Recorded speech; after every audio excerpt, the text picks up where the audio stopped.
जय माता दी दोस्तों, स्वागत है आपका हमारे YouTube चैनल पर। आज मैं आपको इस वीडियो में सुनाऊंगी श्री दुर्गा सप्तशती पाठ का चौथा अध्याय।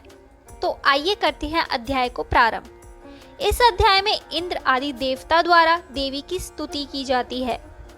महर्षि मेधा बोले, देवी ने जब पराक्रमी दुरात्मा महिषासुर को मार गिराया और असुरों की सेना को मार दिया, तब इंद्र आदि समस्त देवता अपने सिर तथा शरीर को झुकाकर भगवती की स्तुति करने लगे। जिस देवी ने अपनी शक्ति से यह जगत व्याप्त किया है और जो संपूर्ण देवताओं तथा महर्षियों की पूजनीय है, उस अंबिका को हम भक्ति पूर्वक नमस्कार करते हैं। वह हम सबका कल्याण करे। जिस अतुल प्रभाव और बल का वर्णन भगवान विष्णु, शंकर और ब्रह्मा जी भी नहीं कर सके, वही चंडिका देवी इस संपूर्ण जगत का पालन करे और अशुभ भय का नाश करे। पुण्यात्माओं के घरों में तुम स्वयं लक्ष्मी रूप हो और पापियों के घरों में तुम अलक्ष्मी रूप हो, और सत्कुल में उत्पन्न होने वालों के लिए तुम लज्जा रूप होकर उनके घरों में निवास करती हो। हम दुर्गा भगवती को नमस्कार करते हैं। हे देवी, इस विश्व का पालन करो। हे देवी, हम तुम्हारे अचिंत्य रूप का किस प्रकार वर्णन करें। असुरों का नाश करने वाले भारी पराक्रम तथा समस्त देवताओं और दैत्यों के विषय में जो तुम्हारे पवित्र चरित्र हैं, उनका हम किस प्रकार वर्णन करें। हे देवी, त्रिगुणात्मिका होने पर भी तुम संपूर्ण जगत की उत्पत्ति का कारण हो। हे देवी, भगवान विष्णु, शंकर आदि किसी भी देवता ने तुम्हारा पार नहीं पाया। तुम सबकी आश्रय हो। यह संपूर्ण जगत तुम्हारा ही अंश रूप है, क्योंकि तुम सबकी आदिभूत प्रकृति हो। हे देवी, तुम्हारे जिस नाम का उच्चारण से संपूर्ण यज्ञों में सब देवता तृप्ति लाभ करते हैं, वह स्वाहा तुम ही हो। इसके अतिरिक्त तुम पितरों की तृप्ति का कारण हो, इसलिए सब आपको स्वधा कहते हैं। हे देवी, वह विद्या जो मोक्ष को देने वाली है, जो अचिंत्य महाज्ञान स्वरूपा है, तत्वों के सार को वश में करने वाले, संपूर्ण दोषों को दूर करने वाले, मोक्ष की इच्छा वाले मुनिजन जिसका अभ्यास करते हैं, वह तुम ही हो। तुम वाणी रूप हो। तुम दोष रहित ऋग तथा यजुर्वेद की एवं उद्गीत और सुंदर पदों के पाठ वाले सामवेद की आश्रय रूप हो।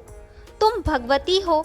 इस विश्व की उत्पत्ति एवं पालन के लिए तुम वार्ता के रूप में प्रकट हुई हो, और तुम संपूर्ण संसार की पीड़ा हरने वाली हो। हे देवी, जिससे सारे शास्त्रों को जाना जाता है, वह मेधा शक्ति तुम ही हो, और दुर्गम भवसागर से पार करने वाली नौका भी तुम ही हो। लक्ष्मी रूप से विष्णु भगवान के हृदय में निवास करने वाली और भगवान महादेव द्वारा सम्मानित गौरी देवी तुम ही हो। मंद मुस्कान वाले, निर्मल पूर्ण चंद बिंब के समान और उत्तम स्वर्ण की मनोहर कांति से कमनीय तुम्हारे मुख को देखकर महिषासुर क्रोध में भर गया। यह बड़े आश्चर्य की बात है। और हे देवी, तुम्हारा यही मुख जब क्रोध से भर गया तो उदय काल के चंद्रमा की भांति लाल हो गया और तनी हुई बोहों के कारण विकराल रूप हो गया। उसे देखकर भी महिषासुर के शीघ्र प्राण नहीं निकल गए। यह बड़े आश्चर्य की बात है। आपके कुपित मुख के दर्शन करके भला कौन जीवित रह सकता है। हे देवी, तुम हमारे कल्याण के लिए प्रसन्न हो जाओ। आपके प्रसन्न होने से इस जगत का अभ्युदय होता है, और जब आप क्रोधित हो जाती हो तो कितने ही कुलों का सर्वनाश हो जाता है। यह हमने अभी अभी जाना है कि जब तुमने महिषासुर की बहुत बड़ी सेना को देखते ही देखते मार दिया था। हे देवी, सदा अभ्युदय देने वाली तुम जिस पर प्रसन्न हो जाती हो, वही देश में सम्मानित होते हैं।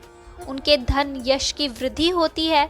उनका धर्म कभी शिथिल नहीं होता, और उनके यहाँ अधिक पुत्र पुत्रियां और नौकर होते हैं। हे देवी, तुम्हारी कृपा से ही धर्मात्मा पुरुष प्रतिदिन श्रद्धा पूर्वक यज्ञ करता है और धर्मानुकूल आचरण करता है, और उसके प्रभाव से स्वर्ग लोक में जाता है, क्योंकि तुम तीनों लोकों में मनवांछित फल देने वाली हो। हे माँ दुर्गा, तुम स्मरण करने पर संपूर्ण जीवों के भय नष्ट कर देती हो, और स्थिर चित्त वालों के द्वारा चिंतन करने पर उन्हें और अत्यंत मंगल देती हो। हे दरिद्र दुख नाशिनी देवी, तुम्हारे सिवा कौन दूसरा है। तुम्हारा चित्त सदा दूसरों के उपकार में लगा रहता है। हे देवी, तुम शत्रुओं को इसलिए मारती हो कि उनके मारने से दूसरों को सुख मिलता है, वह चाहे नरक में जाने के लिए चिरकाल तक पाप करते रहे हो, किंतु तुम्हारे साथ युद्ध करके सीधे स्वर्ग को जाएं, इसलिए तुम उनका वध करती हो। हे देवी, क्या तुम दृष्टिपात मात्र से समस्त असुरों को भस्म कर सकती हो? अवश्य ही कर सकती हो, किंतु तुम्हारा शत्रुओं को शस्त्रों के द्वारा मारना इसीलिए है कि शस्त्रों के द्वारा मरकर वे स्वर्ग को जाएं। इस तरह से हे देवी, उन शत्रुओं के प्रति भी तुम्हारा विचार उत्तम है। हे देवी, तुम्हारे उग्र खड्ग की चमक से और त्रिशूल की नोक की कांति की किरणों से असुरों की आंखें फूट नहीं गई। उसका कारण यह था कि वे किरणों से शोभायमान तुम्हारे चंद्रमा के समान आनंद प्रदान करने वाले सुंदर मुख को देख रहे थे। हे देवी, तुम्हारा शील बुरे वृतांत को दूर करने वाला है और सबसे अधिक तुम्हारा रूप है, जो न तो कभी चिंतन में आ सकता है और न जिसकी दूसरों से कभी तुलना हो सकती है। तुम्हारा बल व पराक्रम शत्रुओं का नाश करने वाला है। इस तरह तुमने शत्रुओं पर भी दया प्रकट की है। हे देवी, तुम्हारे बल की किसके साथ बराबरी की जा सकती है, तथा शत्रुओं को भय देने वाला इतना सुंदर रूप भी और किसका है? हृदय में कृपा और युद्ध में निष्ठुरता, यह दोनों बातें तीनों लोकों में केवल तुम्ही में देखने में आई है। हे माता, युद्ध भूमि में शत्रुओं को मारकर तुमने उन्हें स्वर्ग लोक में पहुंचाया है। इस तरह तीनों लोकों की तुमने रक्षा की है तथा उन उन्मत्त असुरों से जो हमें भय था उसको भी तुमने दूर किया है। तुमको हमारा नमस्कार है। हे देवी, तुम शूल तथा खड्ग से हमारी रक्षा करो तथा घंटे की ध्वनि और धनुष की टंकोर से भी हमारी रक्षा करो। हे चंडिके, आप अपने शूल को घुमाकर पूर्व, पश्चिम, उत्तर तथा दक्षिण दिशा में हमारी रक्षा करो। तीनों लोकों में जो तुम्हारे सौम्य रूप है तथा घोर रूप है, उनसे हमारी रक्षा करो तथा इस पृथ्वी की रक्षा करो। हे अंबिके, आपके कर पल्लवों में जो खड्ग, शूल और गदा आदि शस्त्र शोभा पा रहे हैं, उनसे हमारी रक्षा करो। महर्षि बोले कि इस प्रकार जब सब देवताओं ने जगत माता भगवती की स्तुति की और नंदन वन के पुष्पों तथा गंध अनुलेपों द्वारा उनका पूजन किया और फिर सबने मिलकर जब सुगंधित व दिव्य धूपों द्वारा उनकी सुगंधी निवेदन की, तब देवी ने प्रसन्न होकर कहा, हे देवताओं, तुम सब मुझसे मनोवांछित वर मांगो। देवता बोले, हे भगवती, तुमने हमारा सब कुछ कार्य कर दिया, अब हमारे लिए कुछ भी मांगना बाकी नहीं रहा, क्योंकि तुमने हमारे शत्रु महिषासुर को मार डाला है।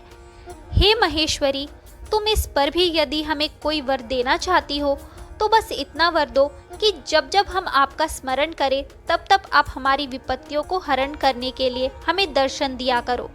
हे अंबिके, जो कोई भी तुम्हारी स्तुति करे तुम उनको वित्त, समृद्धि और वैभव देने के साथ ही उनके धन और स्त्री आदि संपत्ति बढ़ावे और सदा हम पर प्रसन्न रहे। महर्षि बोले, हे राजन, देवताओं ने जब जगत के लिए तथा अपने लिए इस प्रकार प्रश्न किया तो बस तथास्तु कहकर देवी अंतर्ध्यान हो गई। हे भूप, जिस प्रकार तीनों लोकों का हित चाहने वाली यह भगवती देवताओं के शरीर से उत्पन्न हुई थी, वह सारा वृतांत मैंने तुमसे कहा और इसके पश्चात दुष्ट असुरों तथा शुंभ निशुंभ का वध करने और सब लोगों की रक्षा करने के लिए जिस प्रकार गौरी देवी के शरीर से उत्पन्न हुई थी, वह सारा वृतांत मैं यथावत वर्णन करता हूँ। तो यहाँ होता है श्री दुर्गा सप्तशती पाठ का चौथा अध्याय समाप्त। आगे के अध्याय सुनने के लिए हमारे चैनल को सब्सक्राइब करें और शेयर करना ना भूलें।